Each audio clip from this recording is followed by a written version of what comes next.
মই জিকো তাত একদম মানুহখিনি আপোনাৰ নিজৰ সেইকাৰণে এই চাবলৈ লাগিছে সকলো কৃষক মানুহে মোক এবাৰ দুবাৰ নহয় তিনিবাৰ নহয় চাৰিবাৰ নহয় 5 বাৰ শিকাইছে প্ৰায় 23 বছৰ কাৰণে সকলো জাতি গোষ্ঠী মানুহ বুধিয়া মানুহে ভোট দি হল মানুহৰে মই এটা ল'ৰা এতিয়া মই জেছৰ ডকুৰি নহয় পাঞ্জাৱ ডকুৰি নহয় জেছৰ লক্ষীপুৰ হ'ব পুবলি জাগৰ মোক বুধিয়া ভোট নিদিয়া সকলো মই প্ৰতিনিধি নহয় কওকচোন আহি আৰু দলং পাওঁ এই দলঙত কি অকল আমাক ভোট দিয়া মানুহখিনি যাব ভোট নিদিয়া মানুহখিনিও যাব সকলো আমি প্ৰতিনিধি সকলোৱে আমি এটা মিলি আমি কাম কৰিম সেইকাৰণে মই কৈছোঁ যে সম্বৰ্ধনা সভা নহয় সুক্ৰিয়া আদায় কৰা হয় ধন্যবাদ হয়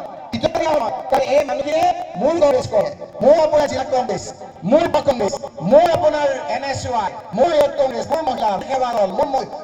সংখ্যালঘু ডিপাৰ্টমেণ্ট সকলোৱে কাম দিছে ৰোজা ধৰিছে ভোকত আছে মিটিং মাতিছোঁ হাজাৰ হাজাৰ মানুহ উপস্থিত হৈছে প্ৰত্যেক মিটিঙত হাজাৰ মানুহ একেবাৰে এনেদৰে আহিছে আপোনালোকৰ উপস্থিতি দেখি কংগ্ৰেছৰ বাকী সমষ্টিবিলাকতো ভাল হৈ গৈছে গতিকে মোৰ এটা দায়িত্ব মোৰ এটা কৰ্তব্য যিদৰ আগতে আপোনালোকক মই বিশ্বাস নাই আজি এই গাঁৱৰ পৰা সকলোটি নহবা সমষ্টিৰ ভোট নিদিয়া লোকক ইবাৰ আগতীয়াকৈ মই ফোন কৰিছোঁ আপোনালোকক সকলোকে চেষ্টা কৰিছোঁ ইমান গৰম আপোনালোক আছিল যেতিয়া ভগৱান আল্লাই গ্ৰহণ কৰে তেতিয়া সাধাৰণ মানুহে মাৰে ৰাতিপুৱা আপোনালোকে চিন্তা নাছিল হয় পাই নোৱাৰি এতিয়া লক্ষী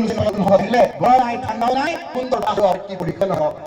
এইটো হিন্দু মই কয় পুষ্পি ভাল সময়ত যেতিয়া বৰষুণ আহে আৰু কয় ৰহমতৰ বৃষ্টি আজি হলে মিলি সকলো সেই সন্তুষ্ট বিজুলী এই সময়খিনি থাকিব লাগিব বিপদ আহিব এলে থাকিম আহিব এলেগে কাৰণ আজিৰ তাৰিখত বিভিন্ন আমি মিলিজুলি থাকিলে আমি আগবাঢ়িব পাৰিম হিমন্ত মহোদয়ে গোটেই অসমত কয় যে আমি সৰ্বভাৰতত ৰাজ্য নম্বৰ কৰি 2 নম্বৰ 3 নম্বৰ কৰি দিল্লী মুম্বাই মহাৰাষ্ট্ৰ নিচা অসমত আগবঢ়াই লৈ যাম মৰিয়া আপুনি অসমত আগবঢ়াই লৈ যাম বুলিছে মোৰ যদি জয়পুৰ মোৰ কওঁ যে মোৰপাৰা মোৰ ধুবুৰী জিলা উজনি নামনি মধ্য অসম পাহাৰীয়া জিলা উত্তৰ অসম সকলো যদি একেলগে আগবাঢ়ি নাযায় সকলো আগবাঢ়ি যাব বুলি ক'ব পাৰিব জানো মই সুস্থ মোৰ স্বাস্থ্য ভাল কিন্তু মই সুস্থ হ'লে তল লাগিব মোৰ হাতটো হ'ব লাগিব মোৰ শৰীৰ সুস্থ লাগিব সম্পূৰ্ণ সুস্থ হ'লে সমগ্ৰ ৰাজ্যৰ সকলো জনগোষ্ঠী উন্নয়ন কৰিব লাগে এই মানুহখিনিয়ে কি খোৱালো এই মানুহখিনিয়ে ৰাতিপুৱা উঠি গধূলি কোনোবাই খেতিত কাম কোনোবাই কলেকশ্যন কাম কৰে খালি গুৱাহাটীৰ ডাঙৰ ডাঙৰ বিল্ডিং দেখিলেই গুৱাহাটী আইকাৰে বিল্ডিঙে নগৈ অসম উন্নয়ন হ'ব সমগ্ৰ অসমৰ দুখীয়া মানুহৰ উপযোগ বৃদ্ধি হ'ব লাগিব মানুহে দুখীয়া হৈ পেলাই মোৰ কাৰণে তেওঁলোকে হাতুৰি খাব নালাগিব হিমন্ত বিশ্ব শৰ্মা ডাঙৰীয়া যোৱাপতি এই কথাখিনি কৰে যে আপোনালোকো ভাল পাব আৰু যদি আপুনি কয় 2007 আমি যে 92 এখন নাম লিখে এই 92টো উল্টা হৈ 19 এটাৰ কাৰণে চাই দিব সেইকাৰণে মই ধুনীয়া নকৰোঁ আমাৰ দেশত সভা আছে তাৰপিছত আকৌ আমাৰ দাহতত সভা আছে কালি আকৌ আপোনাৰ মাৰ্গাচাৰলৈ যাম পৰহি আকৌ গুলুকবাজাৰা গৌৰী ভূমি গতিকে আজি ঈদ জ্ঞাপন কৰিবলৈ আহিলোঁ আপোনালোকে শুভা আৰু আপোনালোকক মই কৃতজ্ঞতা জনাবৰ কাৰণে আহিলোঁ আপোনালোকক মই ধন্যবাদ জনাইছোঁ কৃতজ্ঞতা জনাইছোঁ এইবাৰ ভাৰতবৰ্ষৰ মানুহক ৰাজনীতিকসকলক আপোনালোকে এটা বাৰ্তা দিলে যে আপোনালোকে পলিটিচিয়ান ৰাজনীতিকসকলে নিজৰ পক্ষত কাম নকৰে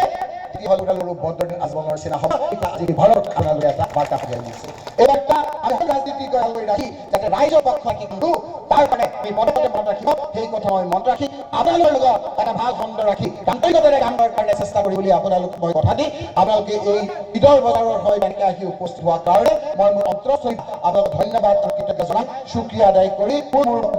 আপোনালোকৰ অনুভৱকে জলেজলৈ যাবলৈ আপোনালোকৰ অতি বিচাৰিছোঁ ধন্যবাদ জয় জয় আমার সম্বোধনা করব রামহরি মন্ডল কমিটির সভাপতি আব্বাস